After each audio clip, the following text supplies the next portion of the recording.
Hey everyone, and welcome to Murder and Mysteries with Megan. If you are new here, welcome. And if you're not new here, welcome back. I'm grateful for each and every one of you that are here today. On my channel, we talk about true crime, conspiracies, hauntings, mysteries, and things of that nature. So if that's something you're interested in, make sure to hit that subscribe button, that post notification bell, so that way you're notified each and every time I upload a new video. Today's case is one that took place back in 2007. This case involves 11-year-old Jodi Parrack, who went missing on November 8th of 2007 while riding her bike home from a friend's house after school. In today's video, we're going to talk about how her case unfolded and also about how one volunteer had his life turned upside down after police and investigators zeroed in on him as a primary suspect. On November 8th of 2007, Jodi Parrack headed out from Riverside Elementary and headed to her friend's house to go hang out for the afternoon. Jodi actually had a 5:30 p.m. curfew when she had gone to different friends' houses and things like that after school. She had to be home by 5:30 p.m. So between 4:45 and 5 p.m., Jodi was actually last seen at her friend's house leaving on her bicycle to head home. But Jodi never returned home. And as time passed, her mother, Jodi Gilson, started to get a little bit worried. She began searching the area, calling friends and neighbors to see if potentially they had seen her, trying to locate Jodi and bring her home. However, no one had seen the 11-year-old girl. At about 7:05 p.m. that evening, Jo Gilson called the police department to report her daughter missing. As Jo called around, different people in the area that knew her had offered to help to try to find Jodi. This also included one of her longtime friends and a reserve police officer named Raymond McCann. Hours continued to pass as Jodi's family, friends, and all of the volunteers were looking for her, and no one was able to find her. Now, Constantine, Michigan is a very small town. I believe there's around 2,000 different residents that live in this town. So it's a very small place. However, despite that, all of the family and friends were out looking everywhere. They had checked all the different types of places that Jodi was known to hang out at. And one place in particular, Raymond McCann mentioned a few different times to different volunteers and ultimately to Jodi's mother. It was the cemetery. Now, Raymond McCann reportedly had suggested to volunteers that they go down to the cemetery to look for Jodi Parrack because they had checked seemingly everywhere else and had nowhere else to look, and this was another location that was nearby that she could potentially be at. Since no one had checked there, around 10:30 p.m., Raymond McCann suggested it once again. Sure enough, when Jo Gilson arrived at the cemetery, she immediately saw her daughter's bike laying on the ground. Jodi's mom would later say that when she saw her daughter's bicycle laying on the ground, she immediately felt as though there was something wrong. Something was off. Only moments later, Jo would go through every parent's worst nightmare. She would find her daughter lying dead on the ground, just dumped in the cemetery. We would later find out that the autopsy would reveal that Jodi Parrack had been sexually assaulted and then she had died of asphyxiation. This poor 11-year-old girl who had just gone for an innocent afternoon to leave school and hang out with her friends and ride her bicycle home so that she could be in time for her curfew. She did nothing wrong, and her life was now gone. I fell on the ground, saying, "No, God, no, God." I couldn't believe it. I didn't want to believe it. This poor girl had gone through an absolute nightmare. Immediately, officers' suspicions pointed towards Raymond McCann. They had zeroed in on him because he was the one who had suggested that they go look in the cemetery to find Jodi, since everyone had looked everywhere else. They thought it was a little bit strange that he had suggested that people go look in the cemetery, but yet he never would go look in the cemetery and hadn't all night. So, of course, this ended up making officers question everything about Raymond McCann and about his actions on the day that Jodi Parrack went missing. According to interviews that were conducted with Raymond McCann, he stated that he had been home all afternoon, that his children had got home from school. Once they had gotten home, he then went to the dollar store where he got some play toy guns, and then he returned home, made dinner, helped his children with homework, and then by around 8 p.m., I believe it was, that Jodi Parrack's mom came and asked for his help looking. This is the story that Raymond McCann told police officers over and over and over again in questioning. In fact, Raymond McCann was actually questioned 20 different times. And during these interviews, he denied having anything to do with Jodi's disappearance or her death or knowing that her body was in the cemetery. He actually denied having anything to do with it 86 different times. Now, of course, this was over the course of a few years that they brought him in for these interviews and for questioning. However, even though law enforcement was now focusing on Raymond McCann, there was no DNA evidence or anything at the crime scene to indicate him as the perpetrator. Whenever investigators did investigate the crime scene, they did find traces of an unknown male DNA on her body and at the crime scene. Now, despite finding different DNA evidence and Raymond McCann's alibi for the day of Jodi's disappearance and ultimately her murder, police officers still continued to focus on Raymond McCann as the primary suspect. They were somehow trying to fit all of the pieces of the puzzle together, trying to make it work. But there was really no other link between Raymond McCann and Jodi Parrack other than he had been a friend of the family, and that he had suggested that others check the cemetery because no one had looked there yet. And that's really all. There was really nothing of substance to charge Raymond McCann with Jodi Parrack's murder. At this point, it was pretty much all theories that they had as to why they thought that Raymond McCann was guilty. As I mentioned earlier, they had, over the course of a few years, questioned Raymond McCann over 20 different times. Now, during these interviews, they actually lied to Raymond McCann. They said that they had scientific evidence to prove that he had been there.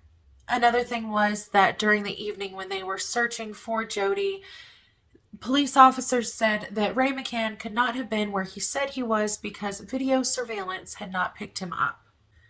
These were just a couple of the many lies that the police department and investigators did tell Raymond McCann, trying to get some sort of confession out of him that he had anything to do with Jodi Parrack's disappearance and murder. Oh, and by the way, all of this lying, all of it was absolutely legal and within their parameters and rights as investigators and police officers to do so when they're investigating a murder case and trying to get a confession. So just keep that in mind. Now here we are. It's been almost 7 years since Jodi Parrack had died. It was April of 2014. Up to this point, no arrests had been made in connection with the murder of Jodi Parrack. But that was all about to change. But maybe not in the way that you think it would change. Police still had not cracked the case wide open. They hadn't been able to make all of the pieces fit as to how it all played out, who killed Jodi, and everything. But as I said, there was an arrest made. Can you guess who the arrested person was? Of course, Raymond McCann. But Raymond McCann was not charged with murder. Instead, he was actually charged with perjury and lying during a murder investigation. See, as I mentioned before, during the interrogation and the investigation and interviews with Ray, he had been so extensively lied to by police officers, so much so that he started to question things as well, especially now that here we are years down the road trying to remember every little detail from that day. In fact, in one interview, Ray even stated that it was hard to remember everything because of how long ago it had been. That he wondered if maybe he had gotten a couple of nights mixed up, that maybe he had gone to those places on another night, and that it was just all kind of running together as he was trying to remember what day things happened. They even had Ray thinking that maybe some of his DNA had actually gotten on Jodi when he had grabbed Jo and pulled her off. That could have possibly happened. He also did know that, of course, he had told everybody to look in the cemetery because no one had looked there yet. However, he did admit that it did look suspicious that he had suggested a few different times to look in the very place that Jodi Parrack's body was later found. At this point, Ray McCann knew that he could potentially go down for murder in this case. This was because of all the lies that police officers had told him. That his DNA was there. He suggested where to find her and, all of these things. He was terrified. But yet police officers still didn't have enough to arrest him for murder. And because this was such a small town and because police investigators had zeroed in on Raymond McCann, he had already lost so much. His wife had divorced him. He had lost his job at the police department. And now he was losing his freedom. He was being locked away for lying during a murder investigation, and this could potentially hold up to a life sentence in prison. So in April of 2014, Raymond McCann actually ended up taking a plea deal, which they actually took the 5 counts of perjury and knocked it down to 1. That would then allow Raymond McCann to have a sentence of anywhere from 20 months to 22 years instead of life in prison. He ended up pleading no contest and ultimately was sentenced to 20 months in jail for perjury. During that same year, after Raymond McCann had been arrested, Police Chief Jim Bedell had actually told People magazine in an interview, whether he's the one who did it or was there when it happened, we don't know. Maybe if he sits in jail for a while, he will cooperate. Of course, Raymond McCann vehemently continued to deny the fact that he had anything to do with Jodi Parrack's disappearance or her murder, and that he was not covering for anyone. He even had stated before that he would not cover for anybody, even his own family, if they had taken the life of Jodi, or of anyone for that matter. Did it or not, I really have a feeling you know more than what you're telling us. If you're protecting somebody, that's... Oh, God. You know what? I wouldn't protect my whole family. I would not do it. See, the reason that he had taken the plea deal is he didn't want to spend that much time away from his family. He wanted to be able to get back to his family as soon as possible rather than sitting in prison for a lifetime. And he thought this plea deal and pleading no contest would ultimately allow him to do that sooner.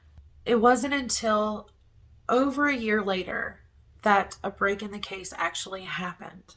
This was almost 8 years after the death of Jodi. They finally had found the man that had taken the life of Jodi Parrack so callously so many years ago. This man's name was Daniel K. Furlong. How did they catch him? Well, in July of 2015, it seemed that once again, Daniel K. Furlong's urges got the best of him. And once again, he made the decision to prey on a young girl. This happened when a neighboring 10-year-old little girl had been passing by Daniel Furlong's home in Colonial Estates mobile home park in a place called White Pigeon. He decided that he was going to take advantage of this little girl just like he had to Jodi Parrack years before. He later admitted in interviews that he had asked the little girl to help him with something in his garage. Luckily, the 10-year-old little girl screamed and was able to get away from him. Of course, her and her mother ended up reporting Daniel Furlong and what had happened to her. And ultimately, he was arrested. This was on July 28th of 2015. Once Daniel Furlong was arrested for this crime against this young girl, his DNA was taken and it was ran in the database. Once they ran his DNA in the database, ding, ding, ding, it came back as a match to the DNA that they found on Jodi Parrack's body. Finally, in August of 2015, the case that had seemingly started to go cold began to come together. They had now caught the guy who had kidnapped, brutally assaulted, and strangled Jodi Parrack to death. And I asked this girl to come over to help me move some stuff. She got off her bike, came up to the house. That's when I grabbed her, took her in the garage, threw her in the back of this boat that was in the garage. The sad thing is that police officers actually believed that this was not the first victim of Daniel Furlong and that there were others. They believed that he could be involved with a young missing girl who was 6 years old named Brittany Beers. The man that she had been last seen speaking with when the sketch artist drew him up looked an awfully lot like Daniel Furlong. Another thing that had come to light was that Daniel had actually been looked into by police officers back in 2009. At that time, a neighboring girl who was around the same age as Jodi Parrack and actually even went to the same elementary school as Jodi had seen the man crouching in the bushes, watching her walking to school. She reportedly called her mother immediately and ran back home, and her mom then took her to school from that point forward and would not allow her to walk to and from or even play outside because she was so terrified of what would happen to her daughter if Daniel Furlong was around. Now, as I mentioned, police officers had questioned Daniel Furlong at this time. They had talked to him and he denied having anything to do with that he wasn't watching her. He didn't know what she was talking about, and so police officers went on their way. It makes you wonder that if police officers were not so focused on Ray McCann, maybe they would have thought that this was suspicious behavior and that maybe they should just check his DNA and see if Daniel Furlong had anything to do with Jodi Parrack's disappearance and murder. Considering the fact that the two girls had quite a few similarities, that's something you would have thought they would have done. So here we are, August of 2015, and Daniel K. Furlong has officially been charged and arrested with the kidnapping, sexual assault, and murder of Jodi. Once he was arrested, Furlong admitted everything. He was incredibly cold and callous in his interview when describing what he did to Jodi Parrack that fateful day. The 65-year-old Furlong was ultimately sentenced 30 to 60 years in prison, January of 2016, only months shy of being 9 years since the death of Jodi Parrack. After Daniel Furlong confessed, Jodi Parrack's family was finally able to have justice served. But that's not the end of this case. Remember how Ray McCann had been arrested and put into prison for perjury during the investigation? Well, during the investigation and interrogation into Furlong, he admitted that he did not know Ray McCann. He had no knowledge of him, and he also acted alone in the death of Jodi. He had stated that he actually didn't even know either of their names until he saw a news report and saw that they were focusing on Ray as a person of interest in the case. Furlong said that he thought at that point he could just let Ray McCann take the fall and that he would be free to do whatever he wanted and he could get away with it. And for years, Furlong actually did get away with it. It makes you wonder if that never happened to the other young girl that day, if police would have ever caught Daniel Furlong. It also makes you wonder if there were other victims out there of Daniel Furlong, while all the while an innocent man was sitting behind bars. So you would think this would be enough for Ray McCann to be exonerated, right? Wrong. It wasn't that simple. But no apologies due to Ray McCann then? No, there's nothing to apologize for. You believe he's involved somehow? I believe he knows something about that case that he wouldn't reveal to us for an unknown reason. If he wasn't involved, why not give it to us? In fact, Ray McCann ended up serving his full 20-month sentence. He was then released on parole. It wasn't until after Ray McCann was actually released from prison and was on parole that in December of 2015, things started to change. A few months later, in March of 2016, Michigan's Innocence Clinic, along with some other attorneys, actually started working with Ray McCann to try to get him exonerated and to get his name wiped clean. They started to reinvestigate the case and all of the charges and claims that had been brought against Ray McCann during the time. that he was being questioned and interrogated.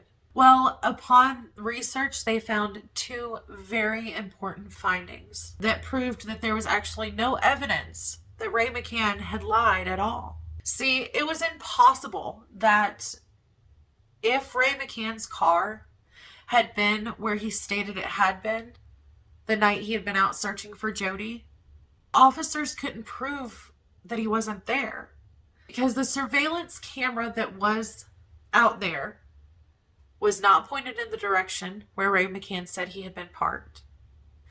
And also, even if it had been pointed in that direction, it was so dark and would have been far enough away that you could not determine who was there or what they were driving. These two different findings actually proved that Ray McCann was not lying. So they went to court and Ray McCann was ultimately exonerated finally on December 7th of 2017. He was also awarded $40,000 in an interview with one of the attorneys that was working on his case, who also worked on Making a Murderer on Netflix, stated, "This is one of the worst cases of police tunnel vision that I have ever seen."